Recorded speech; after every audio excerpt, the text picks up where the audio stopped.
Buenos días, hermanos, Dios les bendiga en esta hermosa mañana.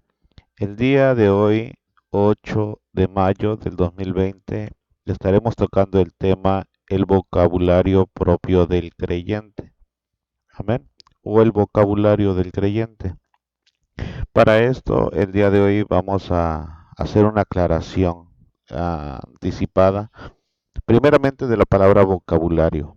Aunque tiene que ver con lo que expresamos directamente con la boca, también podríamos incluir nuestro lenguaje corporal o expresivo, como señas o gestos. Muchas personas dicen más con su manera de responder a las situaciones en su forma corporal que con sus expresiones. Las expresiones regularmente pueden ser manipuladas en base a la autenticidad de la persona, mas sin embargo, con un gesto facial o con un ademán pudieran mostrar lo que verdaderamente ellos están tratando de hacer o de decir. Bien, aclarado esta sobre el vocabulario el vocabulario, ahora pasemos a la palabra creyente. La palabra creyente regularmente es usada por personas que no se etiquetan dentro del cristianismo, pero tampoco dentro del catolicismo o otra religión, por llamarlo de alguna manera. La usan para expresar el término medio entre las religiones. Y el término medio entre alguna religión es el ateísmo. No hay otra. Pero más sin embargo, estas personas para no etiquetarse dentro de algo o de alguna religión, dicen, no, solamente soy creyente. ¿Eres cristiano o eres católico? No, simplemente soy creyente. Es una mala expresión. Miren, por ejemplo, yo a veces le hago la pregunta a alguna persona, ¿eres de tal o cual religión? Y las personas contestan, no, solo soy creyente. Realmente la persona no entiende en lo más mínimo la idea de lo que eso significa. En la clase pasada aclarábamos que efectivamente la palabra creer es estar seguro, convicciones firmes. Eso es la palabra creer. Entonces, decirme creyente es decir que yo acepto la palabra de Dios y acepto sus implicaciones, sus normas, sus estatutos, su gobierno. Una persona creyente es aquella que cree en la Biblia, es aquella persona que se sujeta a la Biblia. La palabra creer desde el punto de vista de la Biblia es estar seguro. Amén.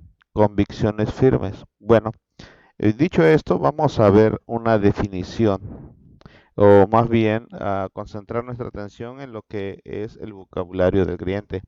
El vocabulario del creyente hace referencia a la manera en cómo una persona que cree en Jesús y en su ejemplo se expresa, se da a entender, y se comunica con sus semejantes. El vocabulario, voy a repetir otra vez, el vocabulario del creyente hace referencia a la manera en cómo una persona que cree en Jesús y en su ejemplo es la manera en cómo se va a expresar, se da a entender y se comunica con sus semejantes. Eso es una persona creyente, ¿sí? O el vocabulario del creyente. Por lo tal, la manera en cómo una persona se exprese indicará a quién tiene como influencia en su vida. Es decir, si tú te expresas de una manera muy superficial, muy llana, muy pagana, muy secular, es porque eso es lo que tienes de influencia sobre tu vida y no a la escritura, no a Cristo como influencia. La, influ- la influencia de la cultura en nuestros días es súper drástica para la iglesia y aún no nada más para la iglesia, sino para las personas. Mucha de la gente que no sigue ninguna religión o que se congrega en otras religiones tienen unas expresiones muy nefastas, muy aberrantes, usan palabras de un trasfondo bárbaro, muy desagradable. No para mí por el hecho, y a lo mejor me pudieran decir que eso ya está religioso. Eh, Probablemente lo sea, pero la verdad es que me gusta como que las personas se expresen de acuerdo a lo que dicen que son. Yo no puedo entender un maestro de escuela que use un vocabulario muy mal, con malas expresiones, con groserías, con doble sentido. No lo puedo entender porque se supone que esa persona debe de tener, una persona que es un maestro de escuela, debe de tener una manera de expresarse más técnica. Un abogado, un ingeniero, un licenciado debe de tener unas expresiones más técnicas, más pulcras, vamos a llamarlo así. Entonces, estas personas regularmente yo las he escuchado y se expresan mal, feo. Entonces, bien, eh, muchos jóvenes aún y aún los adultos justifican su lenguaje diciendo, ya no son los mismos tiempos, no soy o no sean anticuados. Todo mundo lo dice con referente a ciertas expresiones. Así hablan los chavos de hoy y etcétera, etcétera, etcétera. Hacen muchas justificaciones de su lenguaje. Hoy en día la mayor influencia de nuestra generación viene de la cultura y no de las escrituras. Eso es un problema fuerte.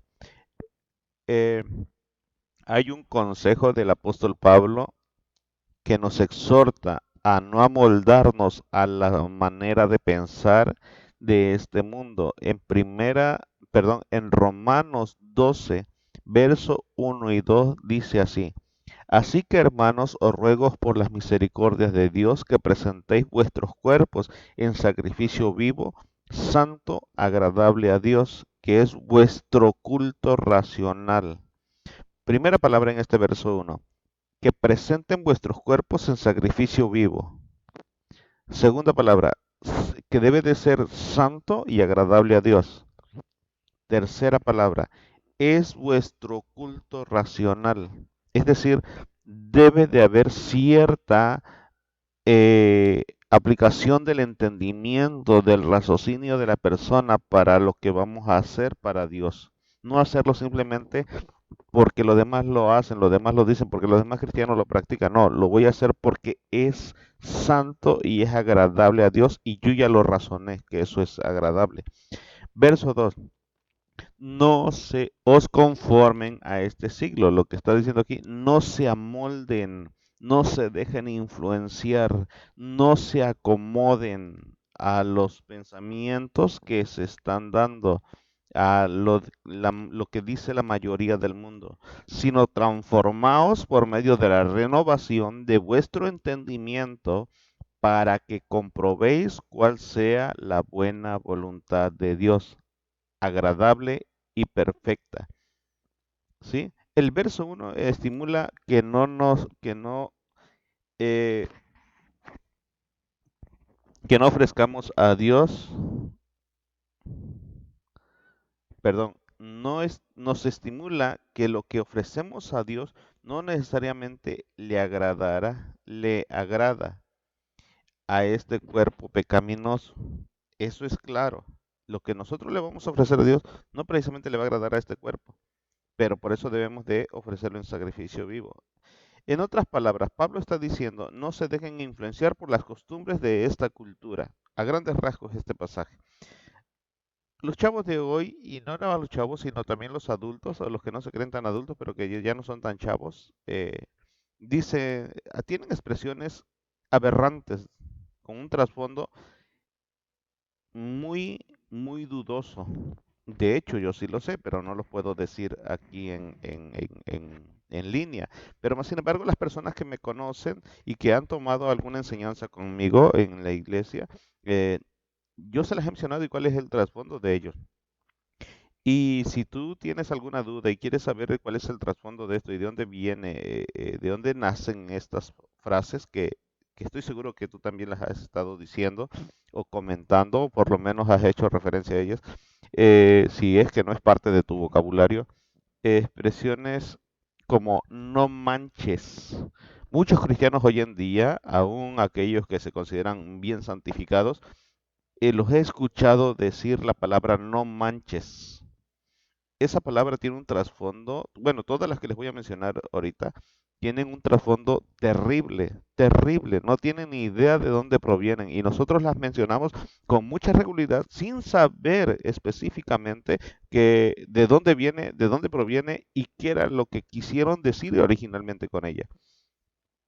La palabra güey también es una palabra común entre los cristianos también, güey. Ni siquiera está bien dicha, porque una cosa es güey y otra cosa es buey. Son dos cosas distintas. Buey es un animal con dos cuernos y güey ni siquiera existe. Pero bueno, la tercera palabra comúnmente usada es como yo lo escuchaba cuando yo recién me convertí. Había una persona que me eh, ayudó en mi proceso de inicio, pero él era una persona muy ligera para el vocabulario. Nunca me dejé influenciar por ello, yo lo miraba mal y no se lo dije y simplemente aplicaba lo que decía Pablo, retener lo bueno y desechar lo malo. Esta persona tenía muy arraigada esa palabra de hijo de su, o en su palabra más explícita, no lo decía así, hijo de su madre, así lo expresaba. Y él pensaba que por el hecho de haberlo dicho de una manera diferente, ya no estaba diciendo lo que originalmente quiere decir esa palabra. Pero realmente, y él decía, no, es que sí es un hijo de su mamá. Se justificaba, pero estaba mal. Entonces, decir hijo de tal o de cual, aunque le cambien la palabra secundaria, no deja de ser una mala expresión y una palabra aberrante. La palabra chin o chintroles. El problema no es la manera, la razón por la cual la dices o que lo digas, sino lo que hay de trasfondo de esa palabra. Son expresiones vulgares, son expresiones que la persona usa, una persona sin entendimiento, una persona que no aplica el razonamiento. La quinta palabra que regularmente usan es pasumecha y la tomaron de una serie de televisión. En los otros pocos, que esta sí la usé con mucha regularidad yo, fue a su máscara. Y realmente pasumecha y a su máscara son dos palabras que vienen del mismo origen, como la de no manches. Esa, la de no manches, también tiene un origen terrible. Pero bueno, Dios habla al pueblo de Israel y le da unos consejos, unas advertencias en Levítico capítulo 18, verso 30. Dice, guarda pues mis ordenanzas, no haciendo las costumbres abominables que participaron antes de vosotros y no os contaminéis en ellas. Cuando nosotros nos dejamos influenciar por la cultura, por el medio o por la filosofía o cualquier otra cosa que sea que no sea la escritura, a eso le llama Dios que nos contaminamos en ellas. Y luego termina diciendo, yo Jehová vuestro Dios. En otras palabras, si estamos dejándonos influenciar por Dios, lo menos es que tenemos que hacer es que tenemos que obedecerle a Dios. Ezequiel 11, verso 12 dice, y sabréis que yo soy Jehová, porque no habéis andado en mis estatutos, ni habéis obedecido mis decretos, sino según las costumbres de las naciones que os rodean habéis hecho. Qué tremendo que aquí Dios eh, señala, censura a su pueblo por haberse dejado influenciar por las culturas y pueblos de su alrededor, por las maneras de pensar.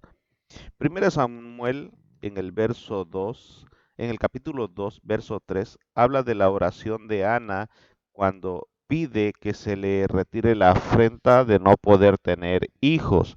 Y en el verso 3 dice, No multipliquéis palabras de grandeza. Observe, no multipliquéis palabras de grandeza y altanería. Es decir, no se multipliquen las palabras de grandeza, de egocentrismo, de altanería. Cesen las palabras arrogantes de vuestra boca, porque el Dios de todo saber es Jehová, y a él le toca el pesar las acciones. Aleluya. Ahora veamos un ejemplo claro de lo que Pablo quería decir, y fue uno de los textos que tocábamos en una de las clases anteriores. Ahí en Efesios capítulo 4, verso 29, en Efesios 4, 29, Pablo nos exhorta a erradicar de nuestras vidas todos aquellos pecados que podemos cometer con nuestro hablar. Ninguna palabra corrompida salga de vuestra boca. Observe bien. Ninguna palabra corrompida salga de vuestra boca. Eso es la actitud correcta del creyente. ¿Qué es corrompida? Bueno, creo que si los cristianos pusiéramos más atención a estas palabras, la iglesia se evitaría muchos problemas, hermano. Ahora bien, la pregunta aquí, ¿a qué se refiere Pablo al hablar de palabras corrompidas? ¿Qué tipo de conversaciones caben en esta categoría? He aquí algunas de ellas. En primer lugar, las conversaciones obscenas y vulgares. Un poco más adelante Pablo las escribe en esta misma carta. Observe, Efesios 5, verso 3 y verso 4. Dice, pero fornicación y toda inmundicia o avaricia ni aun se nombre entre vosotros, como conviene a santos, ni palabras deshonestas, ni necedades, ni truanerías que no convienen, sino antes acciones de gracia. Eso no significa que no se discuta acerca del sexo. Es cuando dice, pero fornicación y toda inmundicia. Eso no significa que no se discuta acerca del sexo o que no se hable de los peligros que corren los que se exponen a pecados de inmoralidad, porque eso es precisamente lo que él está haciendo en este pasaje de Efesios 5. Lo que Pablo nos advierte en el texto es que debemos mantenernos alejados de estos pecados en todas sus formas y manifestaciones, ya sea que sea por acción o ya sea que sea por palabra o ya sea que sea por chisme, ¿sí? Ah, fíjate que el hermano, la hermana, fulano, sutano, mengano anda así, así, así. No, no, no. Alejarnos de ello. Nuestros corazones pecaminosos son altamente inflamables. Imagínate que dice el profeta, engañoso es el corazón más que todas las cosas y perverso añade. La palabra perverso que añade es decir que nuestro corazón tiene la tendencia a hacer lo malo. Entonces, nuestros corazones pecaminosos son altamente inflamables. No podemos pasar cerca del fuego sin sufrir algún tipo de consecuencia. Eso es inevitable. Nosotros tenemos que tener cuidado.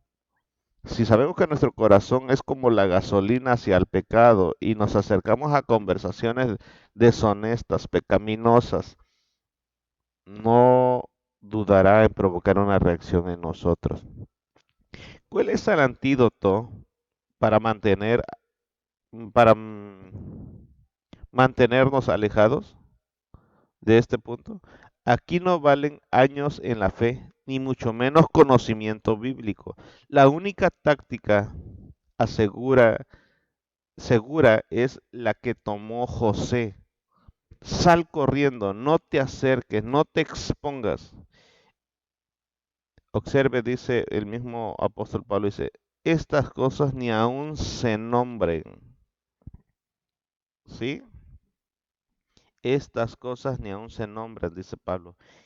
Y unos versículos más adelante nos dice en el verso 12, aún hablar de lo que ellos hacen en secreto.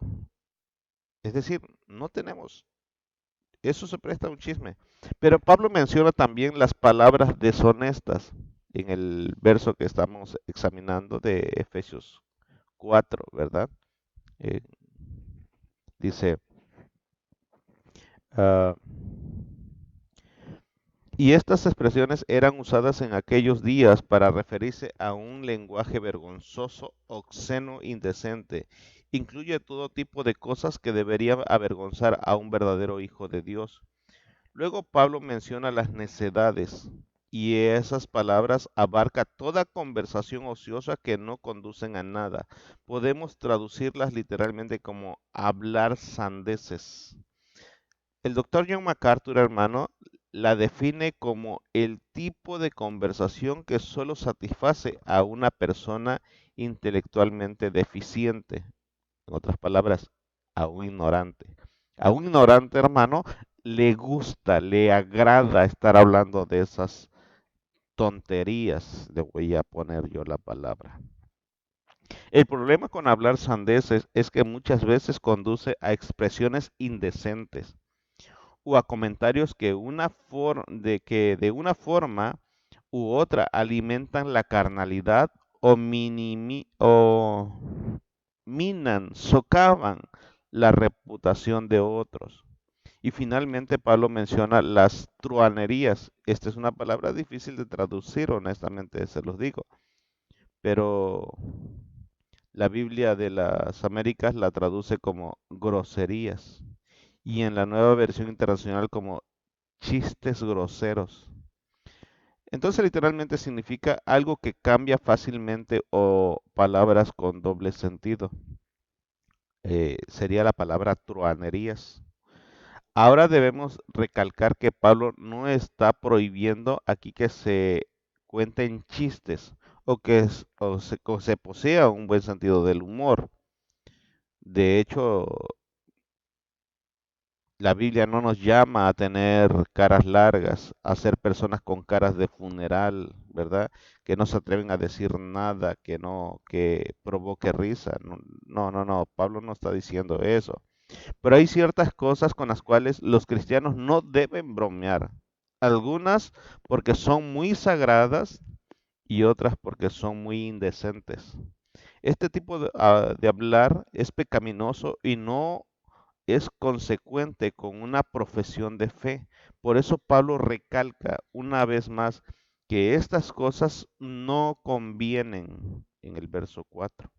Esas palabras no se quedan en meras palabras, sino que contaminan el corazón, corrompen el alma y endurecen la conciencia.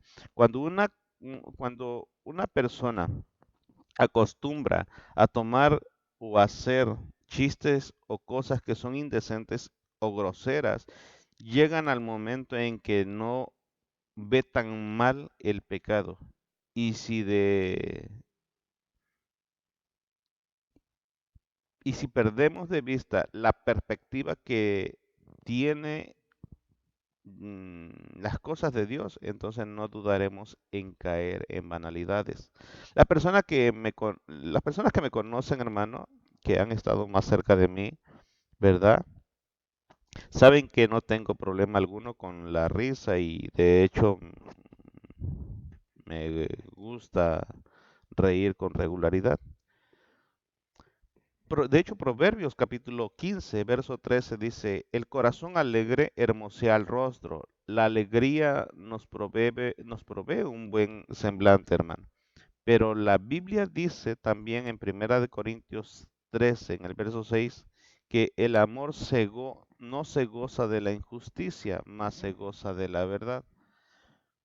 Entonces, aquí habla de un gozo, ¿verdad? Y que un corazón alegre hermosea el rostro. Entonces no tenemos que andar llenos de amargura o tenemos que andar a fingir mucha seriedad para poder ser santos tampoco, pero sí evitar esas expresiones con doble sentido.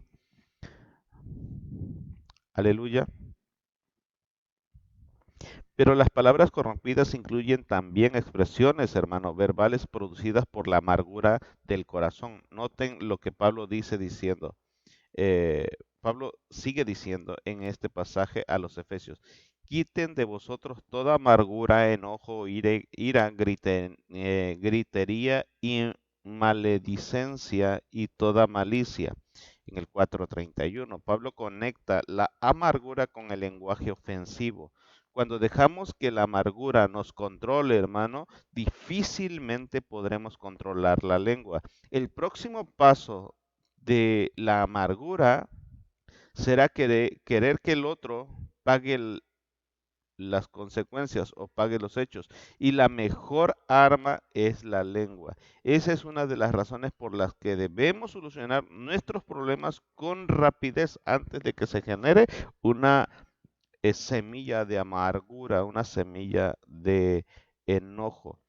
En Efesios capítulo 4, en el verso 26 y 27, Pablo dice, airaos, pero no pequéis, no se ponga el sol sobre vuestro enojo, ni deis lugar al diablo. El enojo que no se resuelve produce grietas en el que el diablo, hermano, aprovecha para introducir en nosotros sus situaciones pecaminosas, ya sea herir a otro con nuestras palabras o encargarnos de que otros se enteren de lo que ellos han hecho.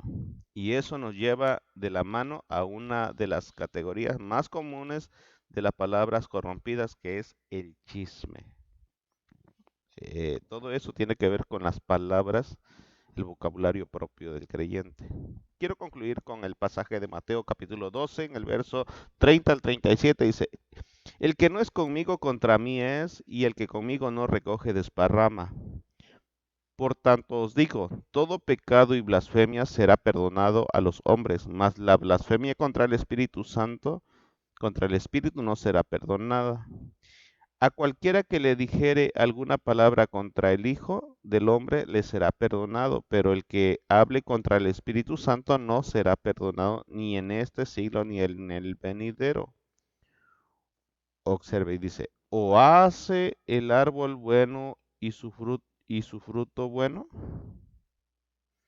o haced el árbol bueno y su fruto bueno, o haced el árbol malo y su fruto malo.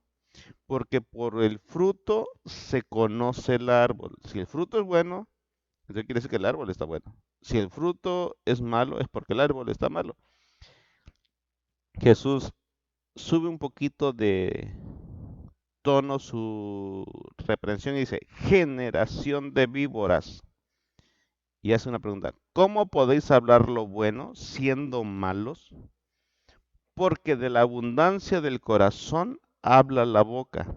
El hombre bueno del buen tesoro del corazón saca buenas cosas, y el hombre malo del mal tesoro saca malas cosas. Mas yo os digo que de toda palabra ociosa que hablen los hombres, no nada más los creyentes, todas las personas, de ellas darán cuenta en el día del juicio. Amén, hermano. Entonces, debemos de cuidar mucho lo que expresamos y cómo lo expresamos, aunque no lo hagas con dolo, aunque no lo hagas con la intención de ofender a las personas, aún así tienes que tener cuidado cómo te expresas, cuáles son tus actos de manos, cuáles son tus acciones o tus gestos, porque por tus palabras serás justificado o por tus palabras serás condenado.